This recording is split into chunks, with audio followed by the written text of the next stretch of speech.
Nah, itu. Ya, 51. A'udzu billahi minasyaitonir rajim.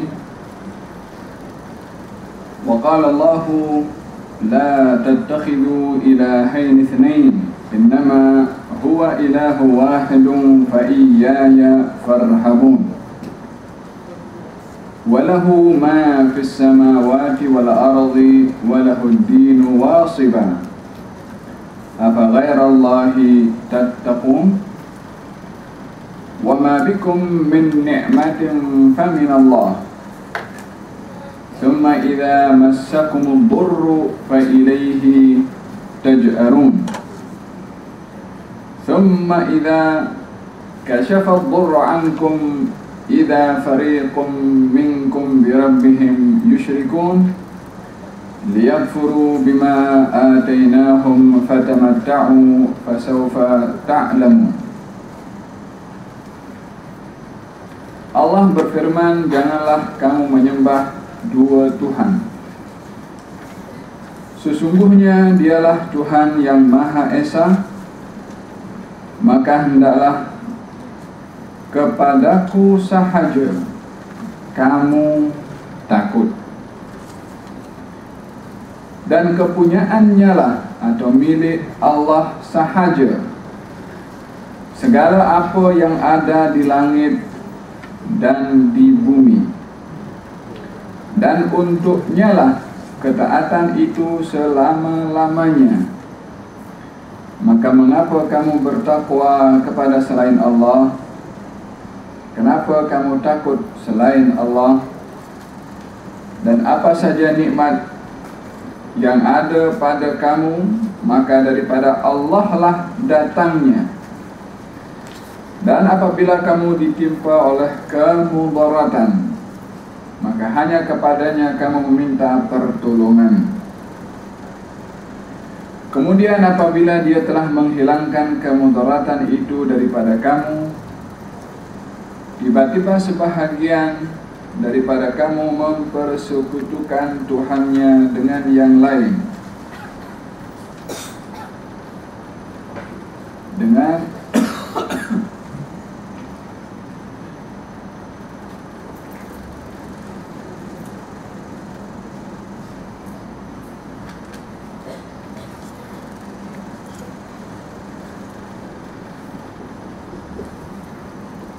biarlah mereka mengingkari nikmat yang kami telah berikan kepada mereka.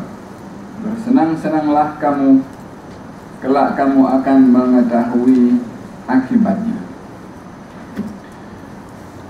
Dalam ayat yang sebelumnya, Allah Subhanahu wa ta'ala menceritakan tentang segala sesuatu itu tunduk dan patuh kepada Allah Subhanahu wa ta'ala. Dan sebutkan dalam ayat-ayat yang sebelumnya bahwasanya nikmat-nikmat yang diberikan oleh Allah Subhanahu wa ta'ala semata-mata datangnya daripada Allah kepada orang yang ingin diberikan nikmat oleh Allah Subhanahu wa ta'ala. Oleh karena demikian, mereka yang mengakui akan ketuhanan Allah mestilah beriman dan sujud kepada Allah, berserah kepada Allah, mengakui ketuhanan Allah Subhanahu wa ta'ala. Seseorang yang mengakui ketuhanan Allah tidak akan menisbahkan kepada Allah sesuatu yang tidak layak, tidak akan menduakan Allah. Dan itu adalah merupakan satu dakwahan terburuk dengan menjatuhkan keagungan marwah Allah Subhanahu wa ta'ala, yaitu bila mana seseorang menduakan Allah secara tidak langsung. Orang yang menduakan Allah dengan tujuan mendewakan kedua-duanya, pada hakikatnya menjatuhkan kedua-duanya. Disebabkan yang dinamakan Tuhan atau konsep ketuhanan itu adalah kuasa mutlak. kuasa mutlak tidak boleh untuk ditandingi oleh kuasa mutlak yang lain. Kalaupun ada dua kuasa mutlak, yang satu akan tersaingi dengan kuasa mutlak yang lain. Sementara kalau ada yang menyaingi kuasa mutlak, dengan begitu yang tersaingi tak punya kuasa mutlak. Bila mana Allah berkuasa, ada Tuhan lain berkuasa. Sama-sama Tuhan, nak sembah dua-duanya. Kekuasaan satu Tuhan ini tersaingi dengan kuasa Tuhan yang lain. Bila mana Tuhan disaingi, mana boleh namanya Tuhan itu disaingi? Tuhan tak boleh ada yang menyaingi Tuhan. Di antara pengakuan seseorang menuhankan Allah Subhanahu wa ta'ala adalah seseorang yang tidak menempatkan Allah tepat pada tempatnya. Orang buruk sangka kepada Allah. Orang tidak riba dengan ketentuan Allah. Yang tadi saya katakan, menempatkan Allah pada tempatnya adalah menuhankan Allah dan tidak menyekutukan Allah. Orang yang tidak menempatkan Allah tepat pada tempatnya, yang terburuk adalah menuhankan bersama dengan Allah Tuhan yang lain. Tidak menempatkan Allah tepat pada tempatnya juga buruk sangka kepada Allah Subhanahu wa ta'ala.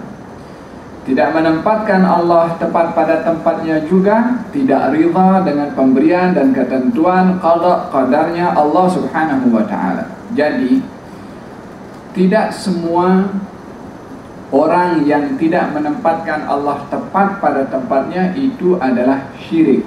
Tak.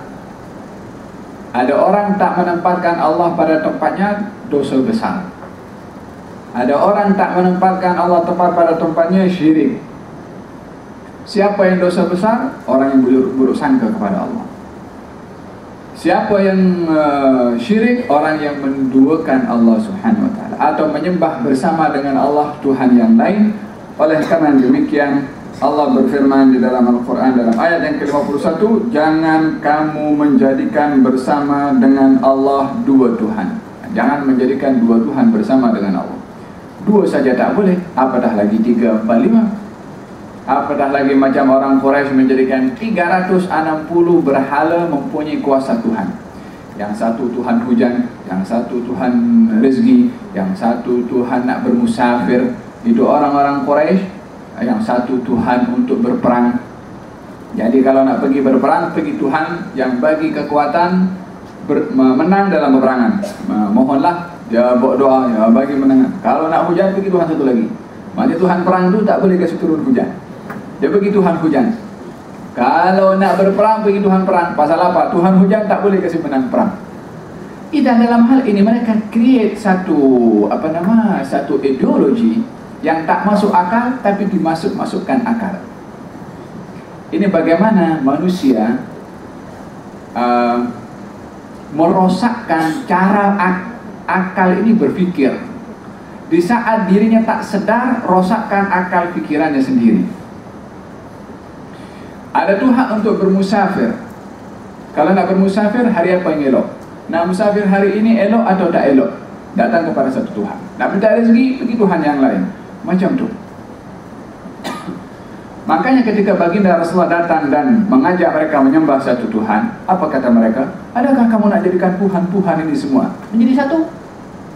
Sebab mereka sudah cipta ideologi dalam fikiran mereka bahwasanya Tuhan punya tugas masing-masing. Macam mana tugas yang banyak nak dihandle dengan satu? Mereka ukur ketuhanan dengan unsur manusia. Manusia tak boleh handle semua hal. Tuhan pun sama. Menurut mereka punya akidah dan ideologi. Allah ingin mengajak mereka supaya menuhankan Allah dengan pemahaman al-uluhiyah. Ketuhanan tiada mempunyai sempadan batasannya. Kekuasaannya, zatnya, kehebatannya. Oleh karena demikian, yang namanya Tuhan itu tak boleh diukur dengan akal pikiran manusia. Segalanya, zatnya, sifatnya, tindakannya, ilmunya, ini otak manusia daripada Nabi Adam sampai akhir zaman. Malaikat yang jumlahnya tak boleh dikira, jin yang jumlahnya pun sangat ramai. Kalau disatukan otak semua mereka nak memahami tentang ketuhanan dan kuasa Tuhan, tetap Tuhan jauh lebih hebat daripada apa yang dipahami oleh otak semua makhluk. Dia Tuhan, Tuhan. Oleh karena demikian Sayyidina Abu Bakar Siddiq mengatakan wal ajzu an darakil idraki idraku. Ketidakupayaan seseorang mengenali konsep ketuhanan sesuai dengan ketuhanan yang dimaksudkan oleh Tuhan, itu adalah hakikat makrifat seseorang kepada Allah. Di saat dirinya tak mampu, bukan di saat dirinya dah kenal dengan Allah, tak, di saat dirinya tak mampu. Sebab kalau seseorang boleh paham tentang ketuhanan hakikat itu Tuhan, bermakna Tuhan itu ada dalam otak manusia. Yang ada dalam otak manusia ini makhluk, maka yang ada dalam otak manusia yang makhluk ada unsur makhluk pada Tuhan, dan itu mustahil bagi Allah Subhanahu wa ta'ala. Oleh karena demikian, siapakah itu Allah? Allah adalah Allah. La ya'rifullaha illallah. Tak ada yang kenal Allah kecuali Allah sendiri. Lalu manusia tak kenal kepada Allah? Manusia kenal kepada Allah, tapi pengenalan manusia kepada Allah sebatas kenalnya itu manusia, tapi bukan hakikat Allah seperti mana dikenal oleh manusia. Hakikatnya. Oleh karena demikian, mereka bila mana membaca tentang firman-firman Allah Subhanahu wa ta'ala, innal ladzina yubayyi'unaka innama yubayyi'una Allah yadullah fawqa aydihim. Sesungguhnya orang berbaiat kepada engkau wahai Rasulullah, hakikatnya mereka berbaiat kepada Allah. Yadullah, tangan Allah di atas tangan mereka. Ini mereka berbaiat dengan Rasulullah, pegang dengan Rasulullah. Kata Allah Subhanahu wa ta'ala, yadullah fawqa aydihim. Yad itu dalam arti bahasanya adalah tangan. Allah disandarkan kepada Allah. Maka manusia bila mana ingin memahami konsep daripada tangan Allah, wajah Allah, dalam riwayat pun disebutkan ada kaki Allah, dalam riwayat dikatakan Allah pun tersenyum. Dalam otak pikiran manusia itu, kalau dikatakan tangan, kalau yang terlintas dalam pikirannya itu adalah tangan manusia, maka gambarannya ada jari-jari, ada kuku, ada darah, ada urat, ada kulit, ada macam-macam. Kalau itu nanti katakan tangan kepada haiwan, tengok jenis haiwannya apa. Berbagai macam haiwan mempunyai tangan yang berbeza-beza, terkadang pun tak nampak dalam bentuk tangan. Faham tu? Nak disesuaikan dengan tangan siapa? Dan apakah arti yadullah? Apakah arti tangan Allah? Arti tangan Allah adalah tangan Allah. Apa artinya? Ya tangan Allah. Nak dibayangkan tentang tangan Allah itu dengan sesuatu bentuk fisikal, ada bentuk wujud tersendiri, apapun bentuk wujudnya.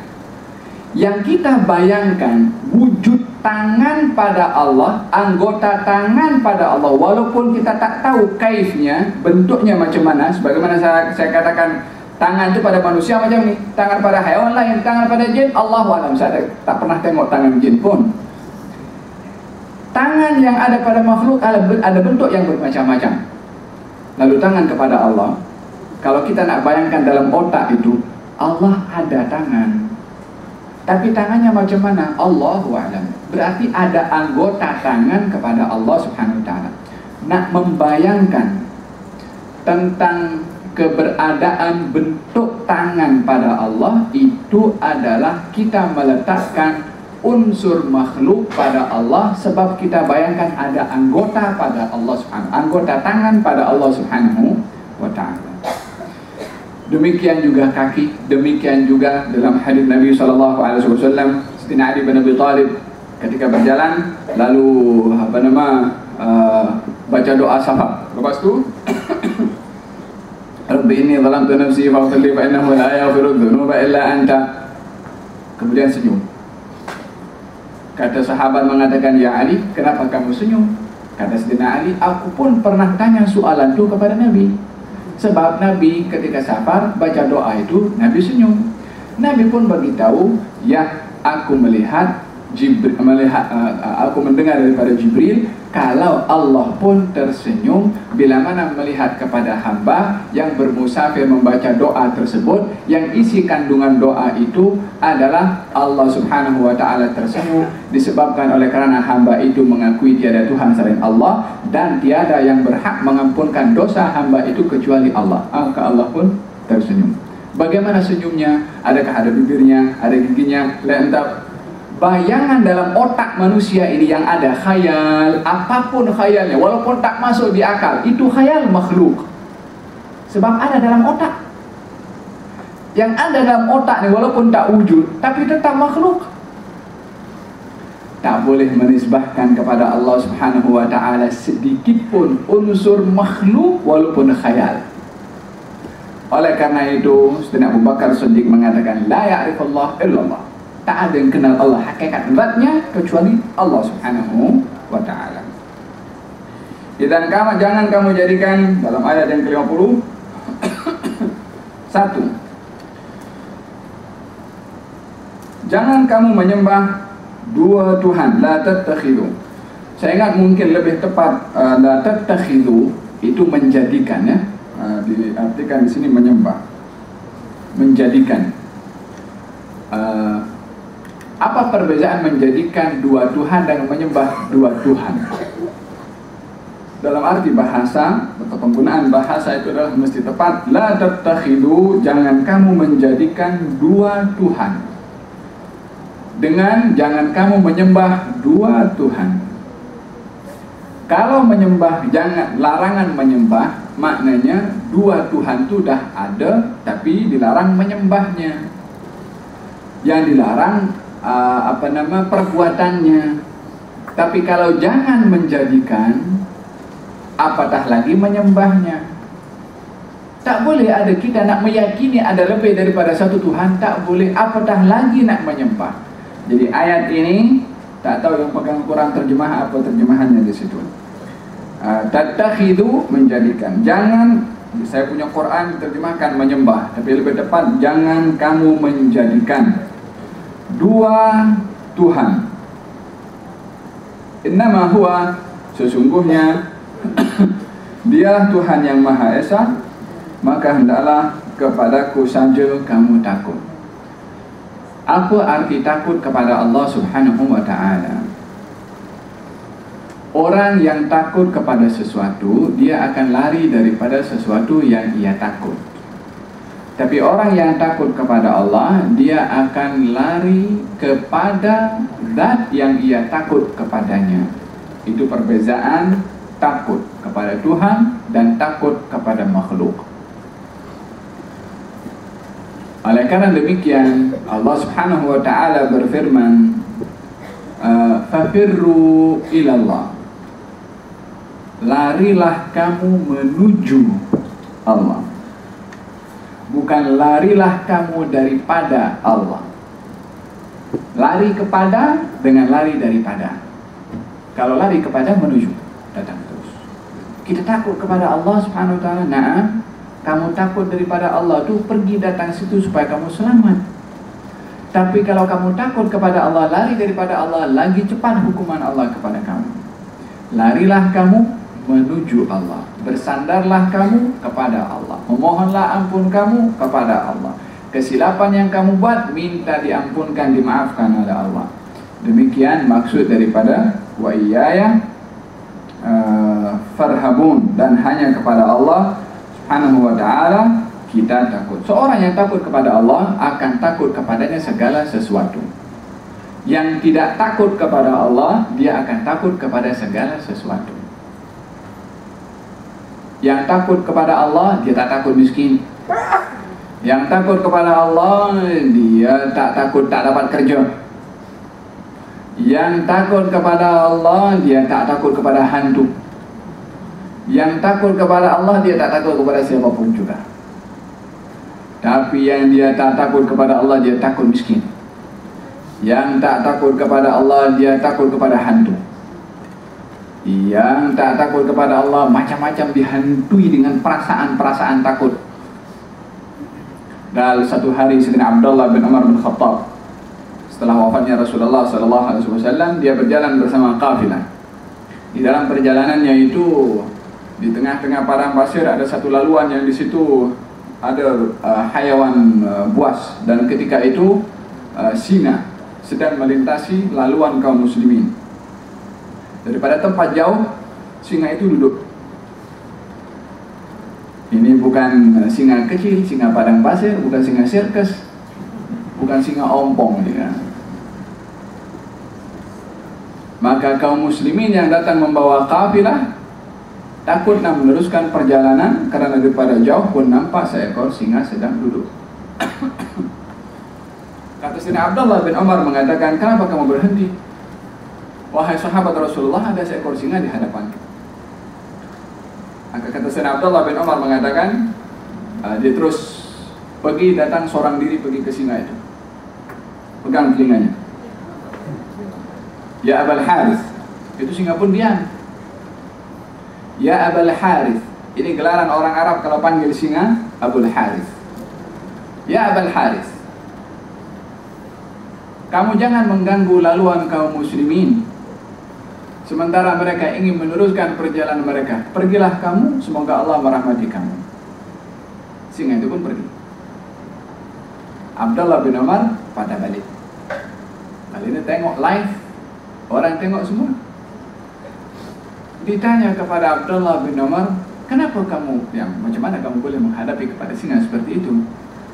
Aku mendengar Rasulullah SAW bersabda,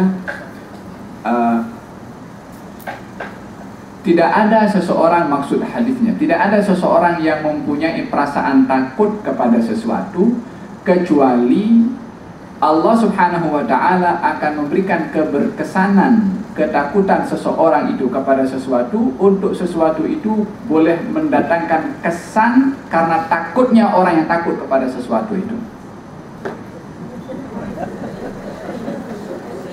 Susah.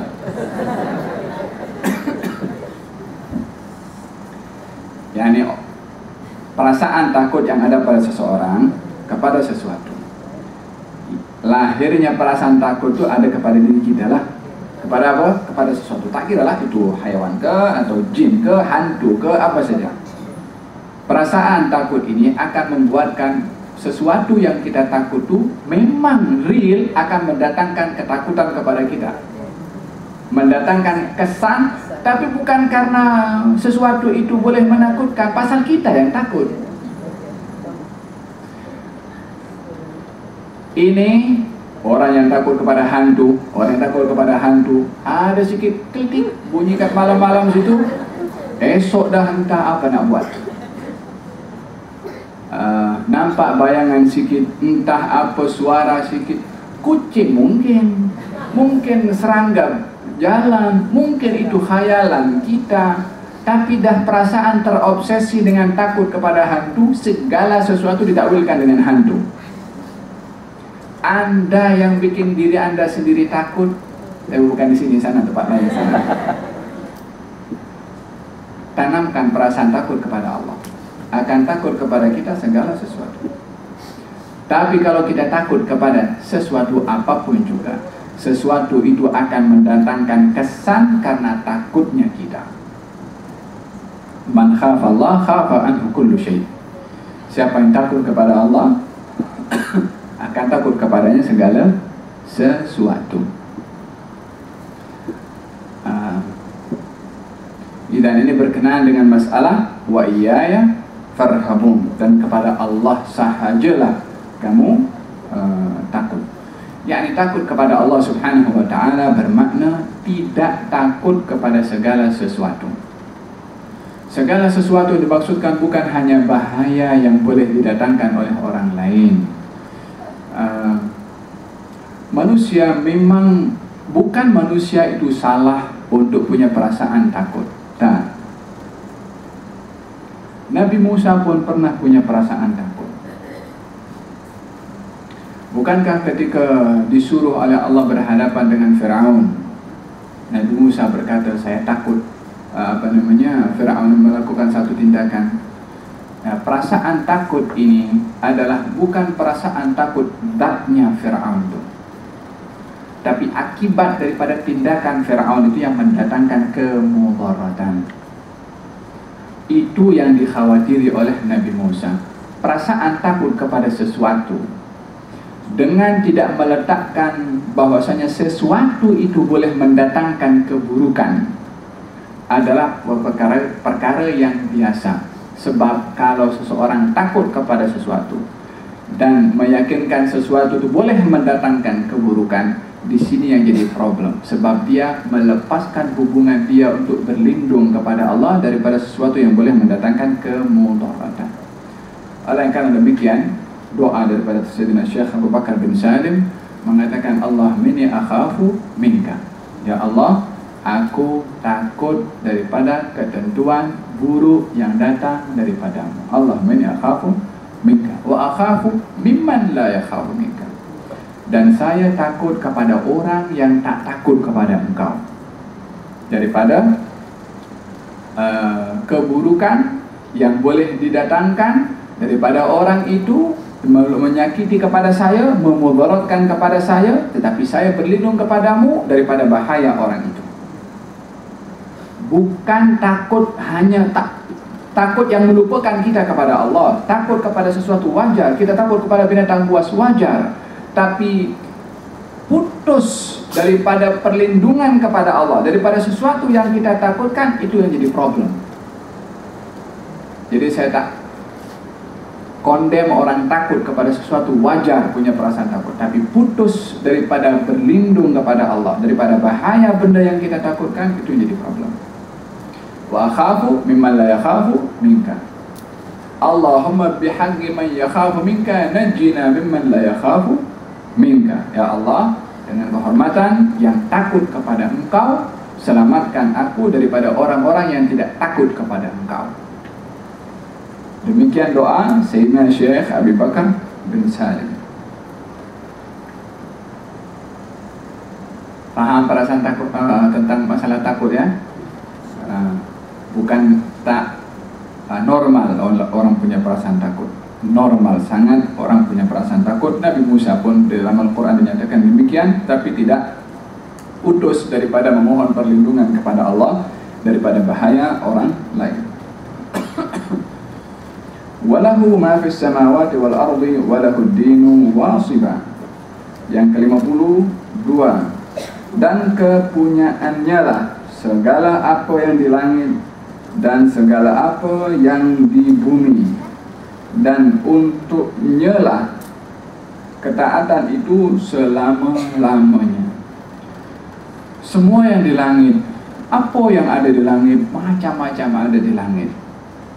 Malaikat di langit, Sidratul Muntaha di langit, Arasy di langit, rezeki di langit.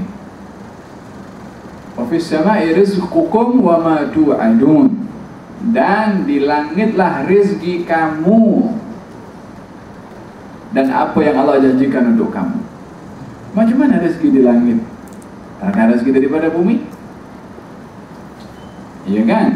Banyak rezeki rezeki daripada langit, bukan ada pack turun daripada langit.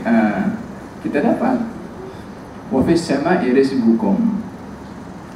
Kinayah simbol kepada satu rezeki yang turunnya daripada langit, yaitu hujan. Pada masa yang sama di langit rezeki kamu, catatan rezeki kamu itu dicatat dan catatannya itu di langit. Tapi datangnya rezeki itu hujan ke, daripada bumi berupa tanaman ke, berupa minyak ke, tembaga ke, emas perak ke, apa saja yang keluar daripada bumi itu adalah apa yang sudah termaktub catatan di langit. Oleh sebab itu kita kalau berdoa, kita punya tangan kemana? Kadang macam ni, ya ini memberi turunnya daripada atas, walaupun kadang memberian dari bawah, yakni disesuaikan dengan makna sebenar maksud daripada wa fis sama'i rizqukum wa ma tu'adun. dan di langitlah rezeki kamu dan apa yang telah dijanjikan untuk kamu. Walahu ma fis samawati, dan milik Allah semua di langit. Cacitan pun milik Allah, ketentuan pun milik Allah. Yang dimiliki oleh Allah, berhak Allah untuk berbuat apa saja. Apa yang sudah ditentukan oleh Allah kepada kamu, Allah pun berhak untuk mengubahnya. Sebab tiada yang mengatur Allah, Dia Tuhan, tak boleh diatur. Yang boleh itu adalah kita memohon agar supaya Allah mengubah keadaan yang kalau keadaan itu ditentukan untuk kita tak baik, Allah please ubah kepada yang baik. Yamhullahu ma yasha wa yuthbit wa indahu ummul kitab. Allah mampu menghapuskan apa saja yang dikehendaki oleh Allah daripada apa yang sudah termaktub. Allah juga berhak untuk menentukan tidak menghapuskan. Kita punya qada qadar, ajal kita, rezeki kita, termaktub atau tak termaktub? Termaktub semuanya. Lalu kenapa kita minta, ya Allah panjangkan umur saya, ya Allah minta sehat walafiat, ya Allah tambahkan rezeki? Dah tertulis dah. Buat apa kita minta? Meminta sebagai tanda kita perlu. Meminta itu adalah sebagai tanda kalau kita ingin Allah subhanahu wa ta'ala menentukan yang terbaik untuk kita, walaupun yang tertulis itu adalah perkara yang kurang baik untuk kita. Allah berhak mengubah yang tercatat di atas untuk ketentuan qada dan qadar yang sudah ditentukan. Lahu ma fis samawati, milik Allah semua di langit, milik Allah. Juga yang di bumi. Yang di bumi ini siapa? Ya apa saja. Manusia yang ada sekeliling, hati orang yang suka dan tak suka pun di tangan Allah subhanahu wa ta'ala, sehingga kita tidak melihat kepada orang yang tidak suka dengan kita. Kita menyikapi dengan sikap yang kalau perkara buruk menimpa kepada orang itu, kita akan mengatakan, padan muka kamu, kena tolak balak daripada saya. Milik Allah yang di langit, dan hati manusia pun milik Allah. Hari ini dia benci kepada kita, satu hari mungkin dia akan tolong kepada kita. Hari ini dia tolong kepada kita, mungkin satu hari dia buka aib kita. Dan milik Allah segala yang di langit, segala yang di bumi. Artinya berta'amul kamu ini dengan apa yang ada di sekeliling kamu, dengan yang mempunyai apa saja yang ada di sekeliling kamu, akan terkontrol segala sesuatu karena kamu berta'amul dengan orang yang dengan zat yang menghandle segala sesuatu. Tapi kalau berta'amul dengan makhluk, hanya sebatas kepada makhluk itu sendiri, satu hari keadaan akan berubah. Walahu ma fis samawati wal ardi walahu ad-din wasibah, dan hanya kepada Allah sahaja ketaatan itu dilakukan. Afa ghairallahi tattaqun, adakah kamu kepada selain Allah merasa takut? Ini soalan yang tidak memerlukan kepada jawaban. Soalan ini tak memerlukan kepada jawaban karena soalan ini adalah taubih. Yani taubih, soalan yang teguran. Bukan, dia soal ini ada soalan nak jawaban, ada soalan nak teguran. Apa namanya, bersifat teguran. Kalau orang tua marah kepada anaknya, kamu tak sayang ke kepada mak? Bukan nak jawaban. Dia nak tunjuk bagaimana dirinya sayangkan kepada anaknya itu. Faham tu? Jadi Allah subhanahu wa ta'ala bertanya, apa ghairallahi tattaqun, adakah kepada selain Allah kamu takut? Yakni tak semestinya kamu punya perasaan takut kepada selain Allah. Wa ma bikum min ni'matin fa min Allah. Ayat yang ke-53. Apa saja nikmat yang ada pada kamu, maka daripada Allah lah datangnya. Allah.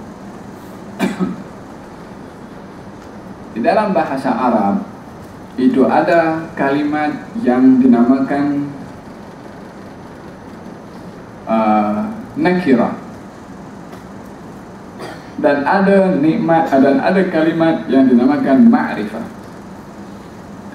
Kalimat ma'rifah mempunyai arti spesifik.